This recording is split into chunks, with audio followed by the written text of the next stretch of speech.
IQ का yes, compose your dream. Hello दोस्तों, quick class में आपका स्वागत है। हमारे चैनल पर लगातार एनसीईआरटी क्लास प्रोवाइड कराई जा रही है।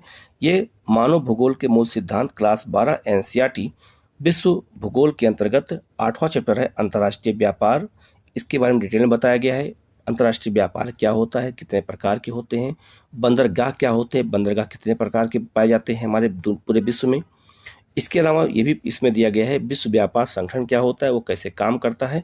तो इसमें डिटेल में चीज़ों को बताया गया है। और ये ज्योग्राफी क्लास 12 एनसीईआरटी का लास्ट चैप्टर है। और मैंने जो है क्लास 6 से क्लास 12 तक एनसीईआरटी को मैंने पूरा करा दिया है।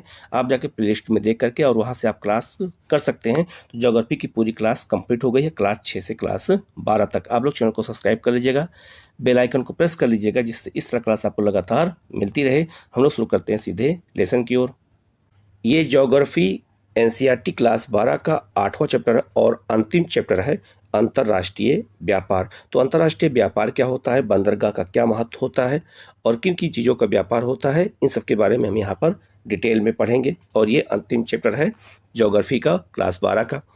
लिखा है आप एक तृतीय क्रियाकलाप के रूप में व्यापार शब्द से पहले ही परिचित होंगे। तो व्यापार शब्द कहाँ आता है, तीसरे सेक्टर में आता है अर्थव्यवस्था के, जो आप इस पुस्तक के अध्याय 7 में पढ़ चुके हैं। आप जानते हैं कि व्यापार का तात्पर्य वस्तुओं और सेवाओं के स्वैच्छिक आदान प्रदान से होता है। तो व्यापार किसे कहते हैं, जब वस्तुओं और सेवाओं का जो है आदान प्रदान होता है। व्यापार करने के लिए दो पक्षों का होना आवश्यक है। दो पक्ष होंगे तभी व्यापार होता है। एक व्यक्ति पक्ष जो है बेचता है और दूसरा खरीदता है।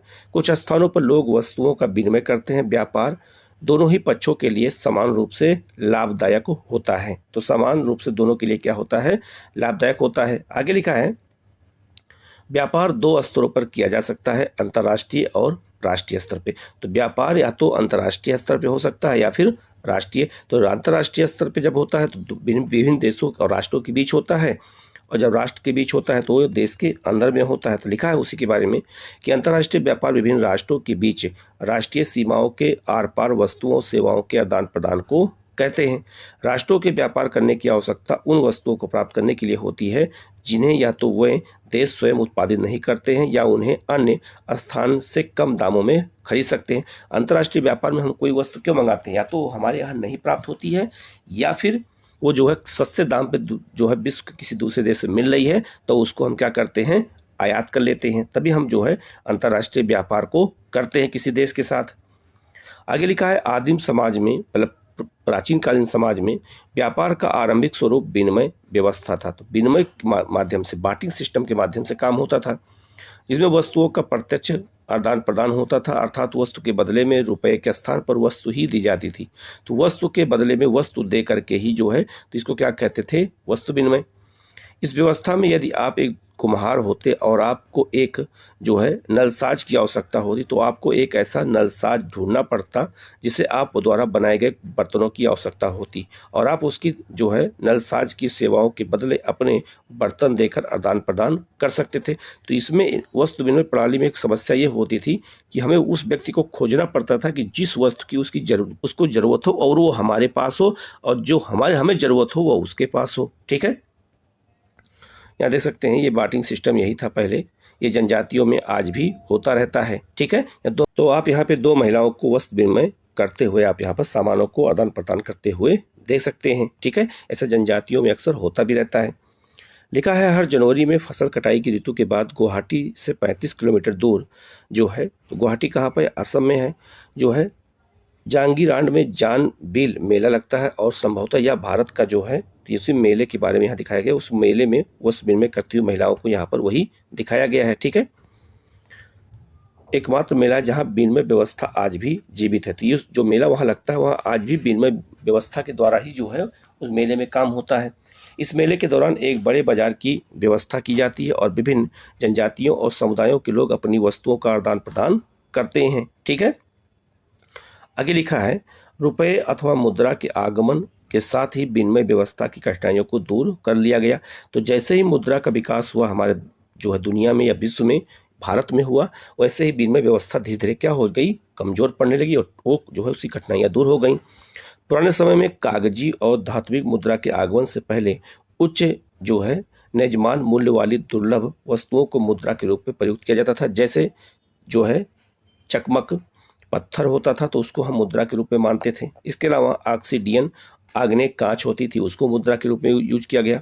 काउली सेल, चीते के पंजे, व्हेल के दांत, कुत्ते के दांत, जो है खालें, बाल, फर, मवेशी, चावल, पेपरकॉर्न, नमक, छोटे यंत्र, तांबा, चांदी और स्वर्ण, इन सब का उपयोग जो है सिक्कों मुद्रा के रूप में किया गया है व्यापार के लिए। ठीक है, लिखा है क्या आप जानते हैं सैलरी शब्द लैटिन भाषा के सैलेरियम से बना है, जिसका अर्थ होता है नमक के द्वारा भुगतान, क्योंकि उस समय समुद्र के जल से नमक बनाना जो है ज्ञात नहीं था और इसे केवल खनिज नमक से ही बनाया जा सकता था, जो उस समय प्रायः दुर्लभ और खर्चीला था। यही वजह है कि यह भुगतान का एक माध्यम था, तब उसका नाम क्या पड़ गया, सैलरी पड़ गया था। ठीक है, आज सैलरी किसके रूप में यूज करते हैं, वेतन के रूप में। आगे लिखा है अंतर्राष्ट्रीय व्यापार का इतिहास। तो प्राचीन काल में पहले हम बात करेंगे, तो लिखा प्राचीन काल में लंबी दूरियों तक वस्तुओं का परिवहन जोखिम पूर्ण होता था, इसलिए व्यापार स्थानीय बाजारों तक ही सीमित था। लोग तब तक अपने संसाधनों का अधिकांश भाग मूलभूत आवश्यकताओं, भोजन और वस्त्र पर निर्भर खर्च करते थे। केवल धनी लोग ही आभूषण और महंगे परिधान खरीदते थे प्राचीन काल में, और परिणाम स्वरूप जो है विलास की वस्तुएं, जो विलास की वस्तुएं मतलब ये हो गया जैसे जो बहुत महंगी वस्तुएं होती हैं जो घरों में सजावट के लिए रखी जाती है, उन्हें हम विलास की वस्तुएं कहते हैं, का व्यापार आरंभ हुआ और लोग एक दूसरे देशों से जो है महंगे महंगे सामान जो है अपने घरों में सजाने के लिए मंगाने लगे। रेशम मार्ग लंबी दूरी के व्यापार का एक आरंभिक उदाहरण है। तो रेशम मार्ग जो है, इस मैप पे आप देख सकते हैं, रेशम मार्ग जो है चीन और भारत होते हुए ये मध्य एशिया को जाता था, आप देख सकते हैं इस मैप पे। ठीक है, लिखा है रेशम मार्ग लंबी दूरी के व्यापार का एक आरंभिक उदाहरण है, जो 6000 किलोमीटर लंबे मार्ग के सहारे रोम को चीन से जोड़ता था। तो याद रखना, ये रोम को जो है किससे जोड़ता था, चीन से, और चीन जो है कहाँ पर है आपको पता ही है, और रोम जो है कहाँ है, ये आपका इटली में है, आप इस मैप पे यहाँ देख सकते हैं। और याद रखना इसमें जो है भारत, ईरान, मध्य एशिया सब जो है जहाँ हर जगह जो है रेशम जाता था। आगे लिखा है व्यापारी भारत, पर्शियन, ईरान, और तो याद रखना ईरान को पर्शियन कहते थे, पर्सिया। ठीक है, और इसको फारस भी कहा जाता है। मध्य एशिया के जो है मध्यवर्ती स्थानों से चीन में बने रेशम, रोम की ऊन और बहुमूल्य धातुओं और अन्य अनेक जो है महंगी वस्तुओं का क्या होता था, परिवहन करते थे। फिर रोमन साम्राज्य के जो है विखंडन के पश्चात 12वीं और 13वीं शताब्दी के दौरान यूरोपीय वाणिज्य में वृद्धि हुई। समुद्रगामी युद्धपोतों के विकास के साथ ही यूरोप और एशिया के बीच व्यापार बढ़ा और अमेरिका की खोज हो गई। ठीक है, और इसमें बड़े बड़े जहाज बन गए, युद्धपोत बन गए, अब समुद्री व्यापार क्या हो गया, थोड़ा सा सरल हो गया। 15वीं शताब्दी से ही यूरोपीय उपनिवेशवाद शुरू हुआ। तो 15वीं शताब्दी में जो यूरोप के देश थे वो उपनिवेश बसाना शुरू किए, जैसे ब्रिटेन ने हमारे देश पर कब्जा किया और हमारे देश को उपनिवेश बनाया था।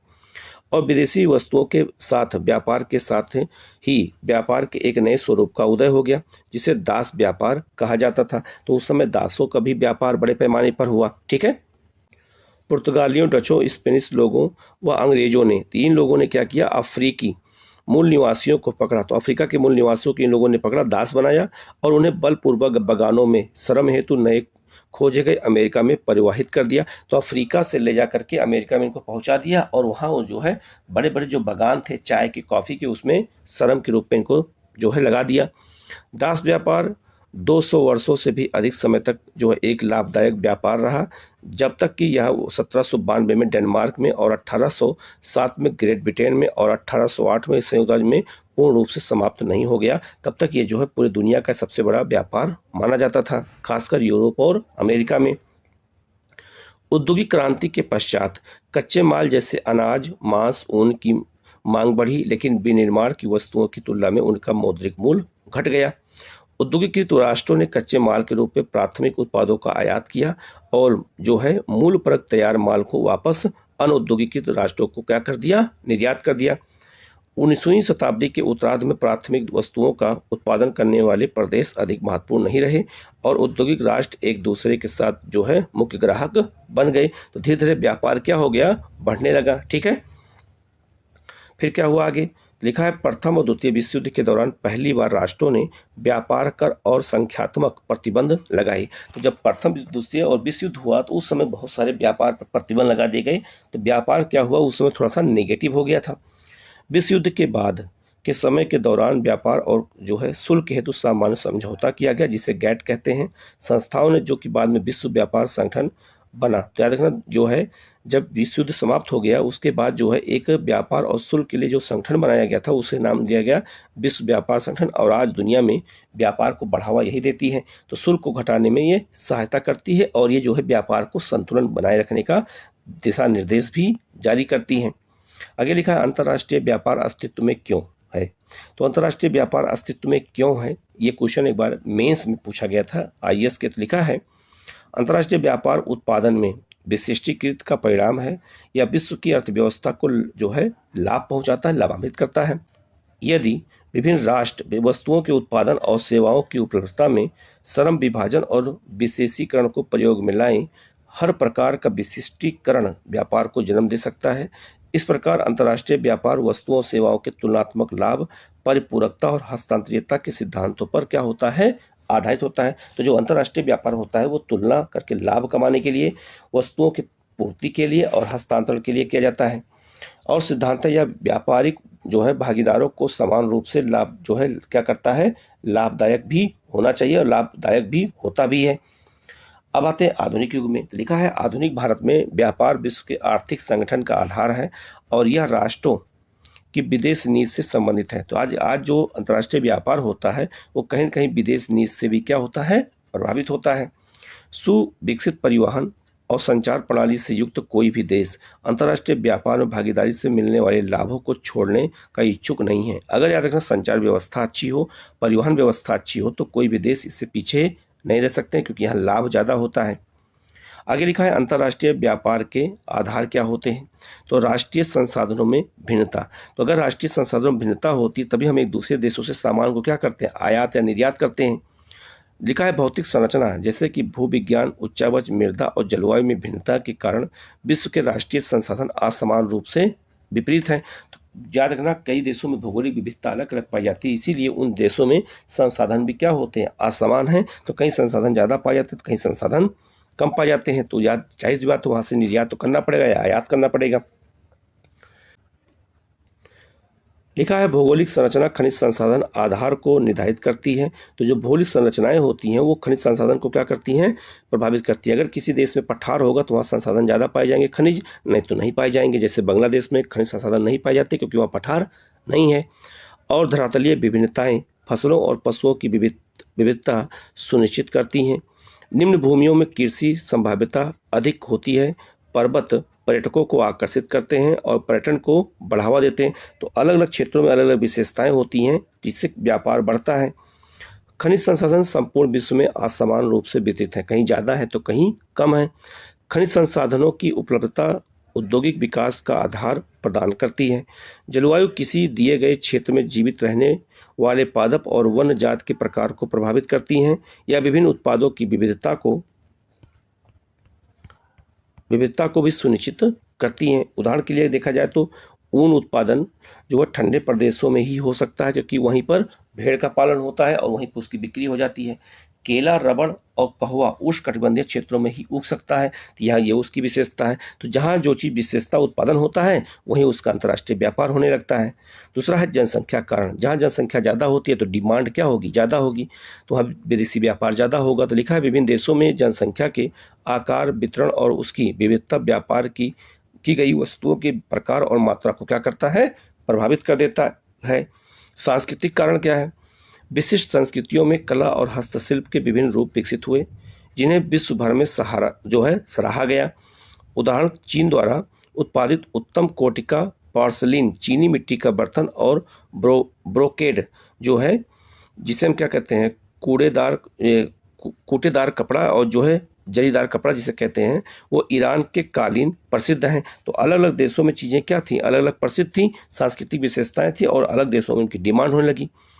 जबकि उत्तरी अफ्रीका का चमड़े का काम और इंडोनेशियाई जो है बटिंग छीट वाला वस्त्र बहुमूल्य जो है क्या बन गया, हस्तशिल्प था। ये उसकी विशेषता थी और इसकी दुनिया में डिमांड होने लगी। आगे लिखा है जनसंख्या का आकार। सघन बसाव वाले देशों में आंतरिक व्यापार अधिक होता है। तो जहाँ जनसंख्या अधिक होती है वहाँ आंतरिक व्यापार क्या होगा, ज़्यादा होगा, क्योंकि वहाँ डिमांड ज़्यादा होती है। जबकि बाह्य व्यापार कम परिणाम वाला होता है, क्योंकि कृषि और औद्योगिक उत्पादों का अधिकांश भाग स्थानीय बाजारों में ही खप जाता है। तो जब हम देश के अंदर ही उत्पादन करेंगे तो इससे अंतर्राष्ट्रीय व्यापार प्रभावित हो जाता है। जनसंख्या का जीवन स्तर बेहतर गुणवत्ता वाले आयातित उत्पादों की मांग को निर्धारित करता है, क्योंकि निम्न जीवन स्तर के साथ केवल कुछ लोग ही महंगी आयातित वस्तुएं खरीद पाने में समर्थ होते हैं। ठीक है, तो ये भी जो है अंतर्राष्ट्रीय व्यापार को प्रभावित करता है। इसके अलावा आर्थिक विकास की जो है प्रावस्था क्या है? देशों के आर्थिक विकास की विभिन्न जो है अवस्थाओं में व्यापार की गई वस्तुओं का स्वभाव परिवर्तित हो जाता है। मतलब ये हुआ, जिस देश की अर्थव्यवस्था का विकास ज़्यादा बड़ा है तो वहाँ वस्तुओं का उत्पादन का तरीका और आयात का तरीका अलग होगा व्यापार का, और जहाँ पर जो देश कम विकसित हैं, गरीब हैं, वहाँ की व्यवस्था अलग होगी। कृषि की दृष्टि से महत्वपूर्ण देशों में विनिर्माण की वस्तुओं के लिए कृषि उत्पादों का विनिमय किया जाता है। तो जिन देशों में कृषि होती है वहाँ कृषि व्यापार ज़्यादा होगा, जबकि औद्योगिक राष्ट्र मशीनरी और जो है निर्मित उत्पादों में क्या निर्यात करते हैं। तो जिन देशों में जो है मशीनों का जो है निर्माण होता है वो मशीनों का निर्यात करते हैं, तथा खाद्यान्न और अन्य कच्चे पदार्थों का क्या करते हैं, आयात करते हैं, क्योंकि वो उनके यहाँ नहीं होता है। तो जहाँ जिसकी ज़रूरत होती है वही सामान वो मंगाता है। तो कहीं अंतर्राष्ट्रीय व्यापार ऐसे ही होता है। आगे लिखा है विदेशी निवेश की सीमा। विदेशी निवेश की सीमा ये है कि हम दूसरे देश में जाकर के जब पैसा लगाते हैं या कोई विदेशी कंपनियां हमारे यहाँ के पैसा लगाती हैं। लिखा है विदेशी निवेश विकासशील देशों में व्यापार को बढ़ावा दे सकता है। क्यों? क्योंकि वहाँ विकास हुआ नहीं है, तो विदेशी कंपनियां इसीलिए आती हैं और उन देशों में क्या करती हैं, व्यापार लगाती हैं, और यहाँ जनसंख्या ज़्यादा होती है तो एक मार्केट बना रहता है। जिनके पास खनन प्रभेदन द्वारा तेल खनन, भारी अभियांत्रिकी जो है, काठ कबाड़ और जो है क्या कहते हैं बागवानी कृषि के विकास के लिए आवश्यक पूंजी का अभाव है। तो इन देशों में क्या होता है, इन सब चीज़ों का क्या है, अभाव है। तो ये क्योंकि विकसित देशों से मंगा लेते हैं, तो ये अंतर्राष्ट्रीय व्यापार को बढ़ावा देता है। तो विकासशील देशों में ऐसे पूंजी प्रधान उद्योगों के विकास द्वारा औद्योगिक राष्ट्र खाद्य पदार्थों खनिजों का आयात सुनिश्चित करते हैं तथा अपने निर्मित उत्पादों के लिए बाजार निर्मित करते हैं। यह संपूर्ण चक्र देशों के बीच व्यापार में परिणाम को आगे बढ़ाता है। तो ऐसे ही चीज़ों का जो है चक्र चलता रहता है वस्तुओं का, और ये जो है व्यापार को बढ़ा देता है। एक सबसे महत्वपूर्ण है परिवहन। अगर परिवहन अच्छा नहीं है तो वस्तुओं का आयात निर्यात नहीं हो सकता है। लिखा है पुराने समय में परिवहन के पर्याप्त और समुचित साधनों का अभाव स्थानीय क्षेत्रों में व्यापार को प्रतिबंधित करता था। तो पुराने समय में परिवहन अच्छा नहीं था तो व्यापार उतना अच्छा नहीं होता था। केवल उच्च मूल्य वाली वस्तुओं जैसे रत्न, रेशम और मसाले का लंबी दूरियों तक व्यापार किया जाता था, क्योंकि इनकी मांग बहुत ज़्यादा होती थी और ये हर जगह होता नहीं था। रेल, समुद्री और वायु परिवहन के विस्तार और प्रशीतन, मतलब ठंडे जो चीज़ स्टोर कर सके ठंडे चीज़ों में, जिसे हम कोल्ड स्टोर कहते हैं, और परिरक्षण के बेहतर साधनों के साथ व्यापार में स्थानिक विस्तार का अनुभव किया जाता है। तो आज क्या है, रेल का विकास अच्छा हो गया, समुद्र का विकास अच्छा हो गया, समुद्री मार्ग का, वायु परिवहन अच्छा हो गया है, और कोल्ड स्टोर टाइप के बन गए हैं जहाँ पे वस्तुओं को हम बहुत दिनों तक सुरक्षित रख सकते हैं। तो आज अंतर्राष्ट्रीय व्यापार क्या हो रहा है, तेजी से आगे बढ़ रहा है। ठीक है, अब आता है व्यापार संतुलन। व्यापार संतुलन किसे कहते हैं? तो लिखा है व्यापार संतुलन एक देश के द्वारा अन्य देशों को आयात और इसी प्रकार निर्यात की गई वस्तुओं और सेवाओं की मात्रा परिणाम का जो है प्रलेखन होता है। तो जितनी वस्तुओं का हम आयात करते हैं और जितनी वस्तुओं का हम निर्यात करते हैं, जब उसका हम जो है उसको संतुलित करते हैं तो ये मात्राओं को जब हम परिणाम निकालते हैं तब पता चलता है कि उसे क्या कहते हैं, व्यापार संतुलन कहते हैं। यदि आयात का मूल्य देश के निर्यात मूल्य की अपेक्षा अधिक है तो देश का व्यापार संतुलन ऋणात्मक अथवा प्रतिकूल होगा। तो क्या हो जाएगा, व्यापार असंतुलन हो जाएगा। कैसे? जब हम आयात ज़्यादा करें और निर्यात कम करें तो व्यापार असंतुलन। लेकिन यदि निर्यात का मूल्य आयात के मूल्य की तुलना में अधिक है तो देश का व्यापार संतुलन धनात्मक या अनुकूल हो जाएगा। तो व्यापार संतुलन कब होगा, जब धनात्मक कब होगा, मतलब प्लस में कब होगा, जब हम निर्यात ज़्यादा करें और आयात कम करें तो हमारे देश का व्यापार क्या हो जाएगा, धनात्मक, और जब हम आयात ज़्यादा करें निर्यात कम करें तो वो ऋणात्मक हो जाएगा। ठीक है, आगे लिखा है एक देश की आर्थिकी के लिए व्यापार संतुलन और भुगतान संतुलन के गंभीर निहितार्थ होते हैं। एक ऋणात्मक संतुलन का अर्थ होगा कि देश वस्तुओं के क्रय पर उससे अधिक व्यय करता है जितना कि अपने सामानों के विक्रय से अर्जित करता है, या अंतिम रूप से जो है वित्तीय संचय की समाप्ति को अभिप्रेरित कर देता है। ठीक है, आगे लिखा है अंतर्राष्ट्रीय व्यापार के प्रकार। अंतर्राष्ट्रीय व्यापार कितने प्रकार का होता है? लिखा है अंतर्राष्ट्रीय व्यापार को दो प्रकारों में वर्गीकृत किया जा सकता है। पहला है पार्श्विक व्यापार। ये क्या होता है? द्विपार्श्विक व्यापार दो देशों के द्वारा एक दूसरे के साथ किया जाता है। जब दो देश एक दूसरे के साथ व्यापार करते हैं तो द्विपार्श्विक व्यापार कहते हैं। आपस में निर्दिष्ट वस्तुओं का व्यापार करने के लिए वे सहमति रखते हैं, मतलब पहले वो सहमति रखते हैं कि हम कुछ चीज़ों का यह आयात करेंगे और तुम्हें कुछ चीज़ों का निर्यात करना है। उदाहरण, देश का कुछ कच्चे पदार्थ के व्यापार के लिए इस समझौते के साथ सहमत हो सकता है कि देश का कुछ अन्य निर्दिष्ट सामग्री खरीदेगा और स्थिति इसके विपरीत भी हो सकती है। मतलब कुछ वस्तुएं तुम खरीदोगे, कुछ मैं खरीदूंगा। इस आधार पर जो है द्विपार्श्विक व्यापार होता है। अगला लिखा है बहुपार्श्विक व्यापार क्या होता है? तो बहुपार्श्विक व्यापार वो होता है जब हम एक साथ कई देशों के साथ व्यापार करें। तो लिखा है कि जैसा कि शब्द से स्पष्ट होता है कि बहुपार्श्विक व्यापार बहुत से व्यापारिक देशों के साथ किया जाता है। वहीं देश अन्य अनेक देशों के साथ व्यापार कर सकता है। देश कुछ व्यापारिक साझेदारों को सर्वाधिक अनुकूल जो है राष्ट्र की स्थिति प्रदान करता है। तो कुछ ऐसे देश होते हैं जिन्हें हम सर्वाधिक अनुकूल राष्ट्र के रूप में हम क्या देते हैं, मान्यता दे देते हैं कि यहाँ से व्यापार बहुत अच्छा हमारा है। ठीक है, आगे लिखा है मुक्त व्यापार की स्थिति। तो मुक्त व्यापार का मतलब ये होता है कि आयात और निर्यात जो शुल्क होता है, जिसे हम सीमा शुल्क कहते हैं, उसको घटा दिया जाए। तो उसको अगर घटा देंगे तो उससे क्या होगा, मुक्त व्यापार होगा और ज़्यादा वस्तुओं का आयात निर्यात आसानी से हो सकेगा। तो मुक्त व्यापार अक्सर किसी न किसी देशों के साथ समझौता होता रहता है। लिखा है व्यापार हेतु अर्थव्यवस्थाओं को खोलने का कार्य मुक्त व्यापार अथवा व्यापार उदारीकरण के रूप में जाना जाता है। जब हम, याद रखना, व्यापार के लिए अर्थव्यवस्था को खोल देते हैं सबके लिए, तो कहीं न कहीं हम मुक्त व्यापार को बढ़ावा देते हैं। यह कार्य व्यापारिक अवरोधों जैसे सीमा शुल्क को घटा करके किया जा सकता है। तो जब हम सीमा शुल्क, आयात शुल्क घटा देते हैं तो मुक्त व्यापार की स्थिति बन जाती है। घरेलू उत्पादों और सेवाओं से प्रतिस्पर्धा करने के लिए व्यापार उदारीकरण सभी स्थानों से वस्तुओं और सेवाओं के लिए जो है अनुमति प्रदान करता है। ठीक है, आगे बढ़ते हैं। लिखा है भूमंडलीकरण। भूमंडलीकरण मतलब होता है ग्लोबलाइजेशन। जब आज इंटरनेट के माध्यम से पूरी दुनिया एक हो गई है, जिसको कहते हैं भूमंडलीकरण। और मुक्त व्यापार विकासशील देशों की अर्थव्यवस्था को उन पर प्रतिकूल थोपते हुए तथा उन्हें विकास के समान अवसर न देकर के बुरी तरह से प्रभावित कर सकते हैं। तो जो विकासशील देश होते हैं वो मुक्त व्यापार और भूमंडलीकरण में पीछे होते जा रहे हैं, क्योंकि उनके पास उतनी तकनीक नहीं है, संसाधन नहीं है, न जागरूकता है, न राजनीतिक इच्छा शक्ति है, इसलिए वो पीछे होते जा रहे हैं। और परिवहन व्यवस्था भी अच्छी नहीं है। तो परिवहन और संचार के विकास के साथ ही वस्तुओं सेवाएं पहले ही अपेक्षाकृत गति से और दूरस्थ क्षेत्रों तक पहुंच सकती हैं, किंतु व्यापार मुक्त व्यापार को केवल संपन्न देशों द्वारा ही बाजारों की ओर नहीं ले जाना चाहिए, बल्कि विकसित देशों को चाहिए कि वे अपने स्वयं के बाजारों को विदेशी उत्पादों से संरक्षित करें। लेकिन याद रखना, जो मुक्त व्यापार है इसका लाभ जो है अमीर देश ज़्यादा उठाते हैं और गरीब देश नहीं उठा पाते हैं। तो कहीं ना कहीं इसको लेकर के भी असमानता देखी जाती है। आगे बढ़ते हैं। लिखा है देशों को भी डंप की गई वस्तुओं से सतर्क रहने की आवश्यकता है। बहुत से देश क्या करते हैं, वस्तुओं को अपने यहाँ जमा कर लेते हैं, उसे हम डंपिंग कहते हैं। क्योंकि मुक्त व्यापार के साथ इस प्रकार की सस्ते मूल्य की डंप की गई वस्तुएं घरेलू उत्पादों को नुकसान पहुंचा सकती हैं। अगर हम कोई चीज़ डंप करके रखें तो वो घरेलू उत्पादों को क्या करेंगी, नुकसान पहुंचा देंगी। ठीक है, अब हम लोग विश्व व्यापार संगठन की बात करेंगे। तो लिखा है 1948 में विश्व को उच्च सीमा शुल्क और विभिन्न प्रकार की अन्य बाधाओं से मुक्त कराने हेतु कुछ देशों के द्वारा general agreement on trade and tariff GATT का गठन किया गया। तो याद रखना, सीमा शुल्क में कमी करने के लिए विभिन्न देशों ने मिलकर के इस विश्व व्यापार संगठन के लिए एक गेट का गठन किया।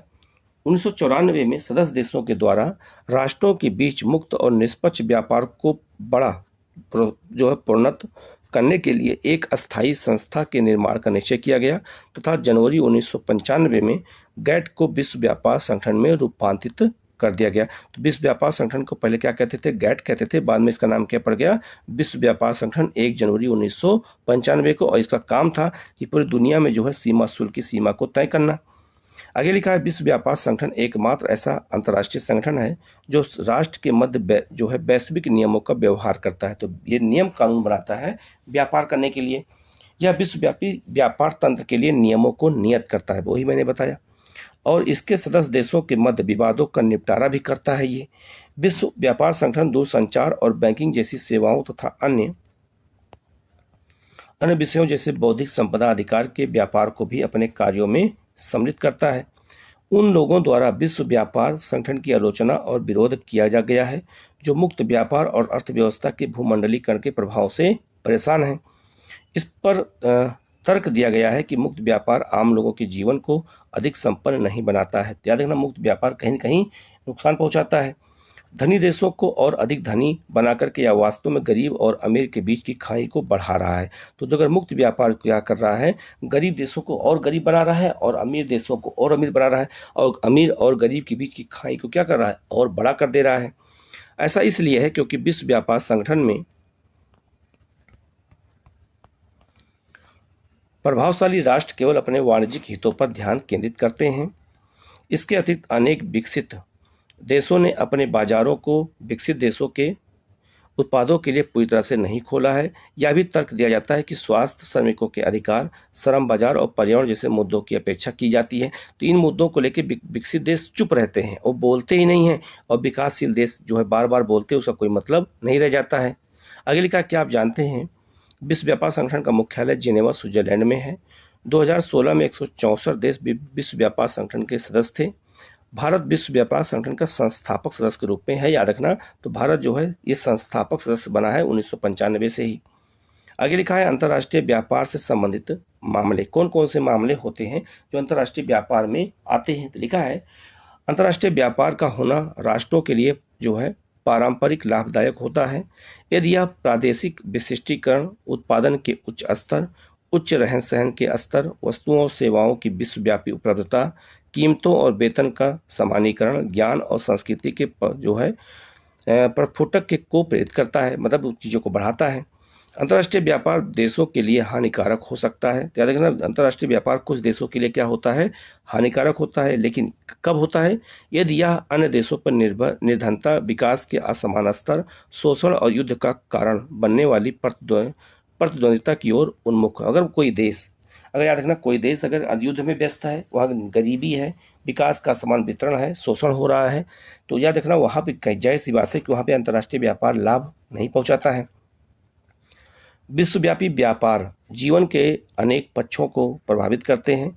यह सारे विश्व में पर्यावरण से लेकर के लोगों के स्वास्थ्य और कल्याण इत्यादि सभी को प्रभावित कर सकता है। जैसे जैसे देश अधिक व्यापार के लिए प्रतिस्पर्धा बनते जा रहे हैं, प्रतिस्पर्धी बनते जा रहे हैं, कंपटीटर बन रहे हैं, उत्पादन और प्राकृतिक संसाधनों का उपयोग बढ़ता जा रहा है। जैसे जैसे अंतर्राष्ट्रीय व्यापार बढ़ रहा है, वैसे वैसे प्राकृतिक संसाधनों का दोहन भी और तेज हो गया है, और संसाधनों को के नष्ट होने की दर भी क्या हो गई है, पुनर्भरण की से तीव्र हो गई है। तो पुनर्भरण कम हो रहा है और संसाधनों का जो है नुकसान बहुत ज्यादा हो रहा है। ठीक है, आगे लिखा है, परिणाम स्वरूप समुद्री जीवन भी जो है तीव्रता से नष्ट हो रहा है। अब समुद्रों तक हम लोग पहुंच गए हैं संसाधनों को उपयोग करने के लिए। वन काटे जा रहे हैं और नदी बेसिन निजी पेय जल कंपनियों को बेचे जा रहे हैं। तेल, गैस खनन, औषधि विज्ञान और कृषि व्यवसाय में संलग्न बहुराष्ट्रीय निगम और अधिक प्रदूषण उत्पन्न करते हुए हर कीमत पर अपने कार्यों को जो है बढ़ाए रखती हैं। उनके कार्य करने की पद्धति सतत पोषणीय विकास के मानकों का अनुकरण नहीं कर पाती है। तो याद रखना, वो जब अनुकरण नहीं कर पाएगी, उनकी शर्तों को नहीं मान पाएगी, तो जाहिर सी बात है वो व्यापार सही से नहीं कर पाएंगे। आगे लिखा है, यदि संगठन केवल लाभ बनाने और उन्मुख रहते हैं और पर्यावरणीय और जो है स्वास्थ्य संबंधी विषयों पर ध्यान नहीं देते हैं, तो यह भविष्य के लिए जो है एक बहुत गहरा संकट हो सकता है। ठीक है, अब हम बात करेंगे पत्तन। अंतर्राष्ट्रीय व्यापार के प्रवेश द्वार होते हैं। तो अंतर्राष्ट्रीय व्यापार में बंदरगाहों का बड़ा महत्व होता है और बंदरगाहों को हम यहाँ पत्तन कहते हैं। तो लिखा है, अंतर्राष्ट्रीय व्यापार की दुनिया के मुख्य प्रवेश द्वार पोताश्रय और पत्तन होते हैं, जो बंदरगाह होते हैं, इन्हीं को हम कहते हैं। इन्हीं पत्तनों के द्वारा जहाज, माल और यात्री विश्व के एक भाग से दूसरे भाग को जाते हैं। ठीक है, जैसे रेलवे का प्लेटफॉर्म होता है, वैसे इसका होता है, क्या कहते हैं, बंदरगाह होता है। तो पत्तन जो है जहाज के लिए गोदी जो है लादने, उतारने और भंडारण हेतु सुविधा प्रदान करते हैं। इन सुविधाओं को प्रदान करने के उद्देश्य से पत्तन के प्राधिकारी नौगम्य द्वारों द्वारा रख रखाव, रस्सों और बंजर छोटी जो है नौकाओं की व्यवस्था करने और श्रम और प्रबंधकीय सेवाओं को उपलब्ध कराने की व्यवस्था करते थे। यहाँ प्राधिकरण बनाए जाते हैं। एक पत्तन के महत्व को नौभार के आकार और निपटान किए गए जहाज़ों की संख्या द्वारा निश्चित किया जा सकता है। मतलब वहाँ कितना बड़ा क्षेत्र है जहाँ पर जहाज़ों को खड़ा किया जा सकता है। एक पत्तन द्वारा जो है निपटाया नौभार उसके पृष्ठ प्रदेश के विकास के स्तर का क्या होता है, सूचक होता है। ठीक है, आगे लिखा है जो है पत्तन के प्रकार, बंदरगाहों के प्रकार क्या होते हैं। तो पहला लिखा है आपका, देखिए लिखा है कि पत्तनों का वर्गीकरण द्वारा उनके द्वारा संभाले गए यातायात के प्रकार के अनुसार किया गया है।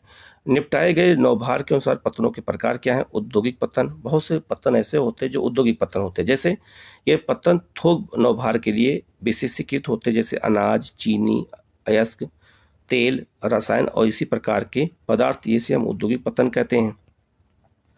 ठीक है, एक होता है वाणिज्यिक पत्तन। ये क्या है, लिखा है ये पत्तन सामान्यतः बंदरगाह सामान्यतः नौभार जो है प्रतिष्ठित उत्पादों विभिन्न निर्मित वस्तुओं का निपटान करते हैं, और ये पत्तन यात्री यातायात को भी क्या करते हैं, प्रबंध करते हैं। ठीक है, एक होता है विस्तृत पत्तन। ये लिखा है ये बड़े पत्तन बड़े जो है परिणाम में सामान्यतः नौभार का थोक में प्रबंधन करते हैं। संसार के अधिकांश महान पत्तन विस्तृत पत्तनों के रूप में वर्गीकृत किए गए हैं। ठीक है, तो इसे अलग अलग पत्तन बने हुए, बंदरगाह बने हुए हैं। अब लिखा है अवस्थिति के आधार पर पत्तनों के प्रकार क्या है। अवस्थिति मतलब वो कहाँ पे स्थापित किए जाते हैं। तो कौन कौन बंदरगाह, एक लिखा है अंतर्देशीय पत्तन या बंदरगाह। ये बंदरगाह समुद्री तट से दूर अवस्थित होते हैं। तो अंतर्देशीय बंदरगाह समुद्री तट से क्या होते हैं, दूर बनाए जाते हैं। ये समुद्र से एक नदी अथवा नहर द्वारा जुड़े होते हैं। ऐसे पत्तन चौरस तल वाले जहाज और बजरे जो द्वारा नौहे गम्य होते हैं, मतलब वहाँ पर ये जहाज आ जा सकते हैं। उदाहरण मैनचेस्टर एक नहर से जुड़ा हुआ है, मैसिप पैसिफिक नदी पर एक स्थित है। ठीक है, तो याद रखना जो मैसिफ है ये अमेरिका का बंदरगाह है जो मिसिसिपी नदी पर है, और मैनचेस्टर एक नहर पर बनाया गया है। राइन के अनेक पत्तन जैसे मैनहीम, ड्यूसबर्ग, ये सब राइन नदी पर बंदरगाह बनाए गए हैं जो देश के आंतरिक भागों में हैं। कोलकाता का हुगली, ये भी हमारे देश का उदाहरण है, गंगा नदी का एक शाखा है जिस पर ये स्थित है। ठीक है, हुगली नदी एक नदी है जो गंगा की शाखा है। एक होता है बाह्य पत्तन, लिखा है ये गहरे जल के पत्तन होते हैं, मतलब वहाँ बड़े बड़े जहाज आते हैं, तो ऐसे पत्तनों को बहुत गहरा बनाया जाता है जो वास्तविक पत्तन से दूर बने होते हैं। ये उन जहाज़ों जो अपने बड़े आकार के कारण उन तक पहुंचने में सक्षम हैं को ग्रहण करके पैतृक पत्तनों को सेवाएं प्रदान करते हैं। उदाहरण स्वरूप एथेंस और यूनान में इसके बाह्य पत्तन जो है पिरेयस और उच्च कोटि का संयोजन करते हैं। तो ऐसे पत्तन जो है बाह्य क्षेत्रों में बनाए जाते हैं और ये बड़े होते हैं। एक होता है विशेषीकृत कार्यकलापों के आधार पर पत्तनों के प्रकार। एक होता है कुछ वस्तुओं के आधार पर, लिखा है एक तैल पत्तन। ये क्या है, ये पत्तन तेल के परिक्रमण और नौ परिवहन का कार्य करते हैं, मतलब जिस बंदरगाह पर केवल तेल का आयात निर्यात हो उसकी बात हो रही है। तो लिखा है इनमें से कुछ टैंकर पत्तन होते हैं तथा कुछ तेल शोधन पत्तन होते हैं जहाँ पे रिफाइनरी लगाई जाती हैं। वेनेजुएला में माराकाइबो, ट्यूनीसिया कहाँ है, ये जो है आपका अफ्रीका में है, जो है खीरा, लेबनान में त्रिपोली जो है टैंकर पत्तन होते हैं। पर्सिया की खाड़ी, मतलब पर्सिया मतलब फारस की खाड़ी का अबादान एक तेल शोधक पत्तन होता है। तो जहाँ पर तेलों का कारोबार होता है उसे हम तेल पत्तन कहते हैं, बंदरगाह कहते हैं। एक होता है मार्ग पत्तन, विश्राम पत्तन होता है, जब कोई जैसे कोई माल जब जाता है तो बीच बीच में चौराहे बनाए जाते हैं, और चौराहा जैसे जिसे हम कह सकते हैं। ठीक है, तो वहाँ आराम करते हैं फिर जहाज आगे बढ़ते हैं, तो उसे हम मार्ग पत्तन या विश्राम पत्तन कहते हैं। तो इसके उदाहरण कौन कौन से हैं, तो लिखा है ये ऐसे पत्तन हैं जो मूल रूप से मुख्य समुद्री जो है मार्गों पर विश्राम केंद्र के रूप में विकसित हुए हैं, जहाँ पर जहाज पुनः जो है ईंधन भरने, जल भरने और खाद्य सामग्री लेने के लिए लंगर डाल देते हैं, तो वहाँ रुक जाते हैं और ये सब ले करके फिर आगे बढ़ जाते हैं क्योंकि लंबी दूरी तय करना होता है। लिखा है बाद में वे वाणिज्यिक पत्तनों में विकसित हो गए हैं, जैसे अदन ये आपका कहा यमन में है, होनोलुलु ये अमेरिका में है, और सिंगापुर आपका पता ही है आपको, ये इसके सबसे अच्छे उदाहरण हैं जो चौराहों पर या जो है मार्गों पर लगाए गए हैं, बने हैं। एक होता है पैकेट स्टेशन, ये क्या होता है, इन्हें फेरी पत्तन के नाम से भी जाना जाता है। ये पैकेट स्टेशन विशेष रूप से छोटी दूरियों को तय करते हुए जलीय क्षेत्रों के आर पार डाक और यात्रियों के परिवहन आवागमन से जुड़े होते हैं। ये स्टेशन जोड़ों में इस प्रकार अवस्थित होते हैं कि वे जलीय क्षेत्र के आर पार एक दूसरे के सामने होते हैं। उदाहरण के लिए इंग्लिश चैनल के आर पार इंग्लैंड में डोबर और फ्रांस में जो है क्या है कैलाइस है। ठीक है, जिसे मान लो ये आपका इंग्लैंड है और ये आपका ये फ्रांस है, तो दोनों एक दूसरे के सामने हैं ऐसे, ठीक है। यहाँ इंग्लिश चैनल है, ठीक है। अब इस मैप पे यहाँ पे देख सकते हैं ये इंग्लिश चैनल के दोनों तरफ ये बने हुए हैं, ठीक है। एक है आपका जो है आत्रपोपतन क्या है, ये वो एकत्रण केंद्र है जहाँ विभिन्न देशों के निर्यात हेतु वस्तुएं लाई जाती हैं। तो देशों के निर्यात के लिए वस्तुएं जहाँ इकट्ठा करते हैं उन्हें कहते हैं। सिंगापुर एशिया का के लिए एक जो है क्या है, आत्रोपोपतन है, बंदरगाह है। रोटरडम कहाँ है, नीदरलैंड में। यूरोप के लिए एक और कोपेनहेगन, ये कहाँ है, डेनमार्क में है, जो है बाल्टिक सागर के लिए क्या है, इस तरह के पत्तन के उदाहरण है बंदरगाह के, जहाँ पर निर्यात होती है वस्तुएं। एक होता है नौसेना पत्तन, जहाँ पे नौसेना को उतारा जाता है और सुरक्षा के लिए होता है। लिखा है ये केवल सामाजिक महत्व के पत्तन हैं। ये पत्तन युद्धक जहाज़ों को सेवाएं देते हैं और उनके लिए मरम्मत कार्यशालाएं चलाते हैं। कोच्चि और जो है कारवाड़ भारत में ऐसे पत्तनों के उदाहरण जहाँ पे मरम्मत के सारे काम होते हैं, ठीक है। अब हम लोग क्वेश्चन देख लेते हैं। लिखा है संसार के अधिकांश महान पत्तन या बंदरगाह जो है इस प्रकार वर्गीकृत किए गए हैं विस्तृत पत्तन के रूप में। निम्नलिखित महाद्वीपों में से किस एक से विश्व व्यापार का सर्वाधिक प्रवाह होता है, तो वह आपका उत्तरी अमेरिका है। यहाँ से सबसे अधिक जो है व्यापार का प्रवाह होता है। तो कुछ महत्वपूर्ण क्वेश्चन थे, मैंने बता दिया। इसे क्वेश्चन मैं अलग से आप लोगों को करा दूंगा, ठीक है। आप लोग चैनल को सब्सक्राइब कर लीजिएगा, बेल आइकन को प्रेस कर लीजिएगा, जिससे इस तरह क्लास आपको लगातार मिलती रहे। और ये सबसे लास्ट क्लास था, तो ज्योग्राफी का मैंने क्लास 12 की सारी एनसीईआरटी कंप्लीट करा दी है और मैंने क्लास 6 से क्लास 12 तक की हर सब्जेक्ट की एनसीईआरटी मैंने पूरी कंप्लीट यहाँ पर करा दी है। आप प्लेलिस्ट में जाकर के सब कर सकते हैं। Okay, thank you.